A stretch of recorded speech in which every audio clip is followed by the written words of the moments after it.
ମୁଁ ଆଜି ଆପଣମାନଙ୍କ ସହ କୋଳି ଆଚାରର ରେସିପି ସେୟାର କରିବାକୁ ଯାଉଛି ଆଉ ତା ସହ ଗୋଟିଏ ବଢ଼ିଆ ମସଲାର ବି ରେସିପି କହିବି ଯେଉଁଟାକି ଆପଣମାନେ ସବୁ ଖଟାରେ ୟୁଜ୍ କରିପାରିବେ।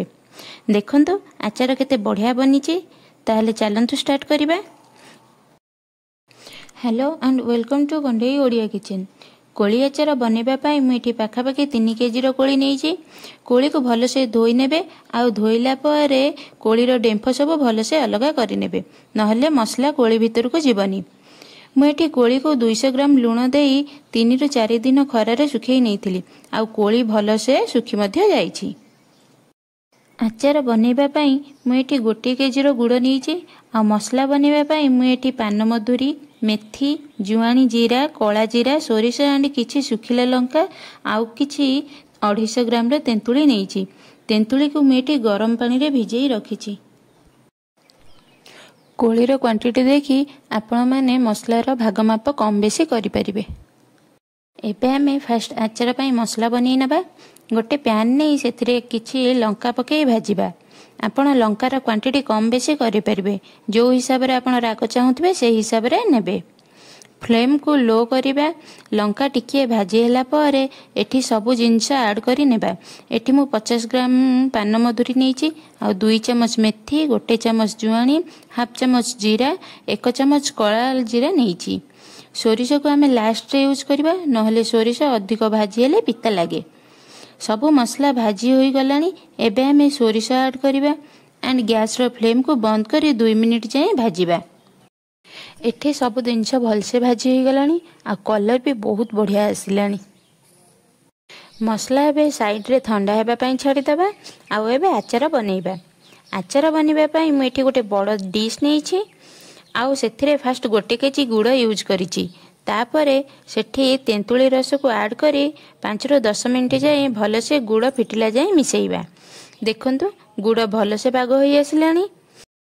गुड़ टिके बहला हेला जाए रांधिबे आ कंटिन्यूअसली गोळेइबे, नहले गुड़ पोड़ी जिवो। मु एठी गुड़ को भलसे बहला हेला जाए मिसेइबी।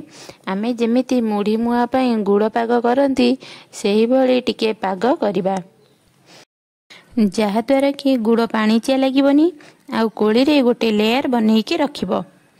एबे हमर गुड़ पाग पूरा परफेक्ट हे गलानी। एबे हमें कोली को ऐड करिबा। मु एठी आधा कोली ऐड करिछि। सबु कोली पकेइले एका बेले गोळेई हबनी। कोली को गुड़ रे भलसे मिसेइबा। देखंतु केते बढ़िया कोटिंग आसी गलानी कोली रे।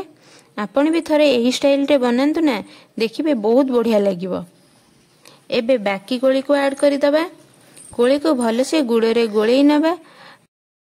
तापरे सेथिरे पिसा होई रखिथिबा मसला रु अधा यूज करिबा आ बळका मसला को आमे लास्ट को यूज करिबा। गुड़रा टिके अठा टाइप रो हेला परे कोली ऐड करिवे। या द्वारा कोली रे गुड़ भलसे लागि जिवो आ मसला ऐड कला परे मसला रे गोटे लेयर लागि जिवो, जोटा कि देखिबा को आ खाइबा को बहुत ही बढ़िया लागिवो। धीरे धीरे गोळेइबे, नहले कोली सब फिटी जिवो। देखंतु केते बढ़िया से मसलार कोटिंग लागि गलानी कोली रे। एठी आमे बळका रखिथिबा मसला को ऐड करिबा आ ताकू टिके भलसे गोळाई नबा। एबे आमे एथिरे सोरिष तेल पकाइबा। सोरिष तेल पकाइले खट्टा को आमे बहुत दिन जाई स्टोर करी रखि परिबा। तेल टिके गरम हेला परे सेथिरे आमे 1 चम्मच हल्दी पाउडर, 1 चम्मच चिल्ली पाउडर आ हाफ चम्मच हेंगु को ऐड करिबा। गैस रो फ्लेम को लो करिवे, नहले लंका पोड़ी जिवो। तापरे तेल टिके ठंडा हेला परे ताकू आमे आचार रे मिसेई दबा आ भलसे गोळाई नबा।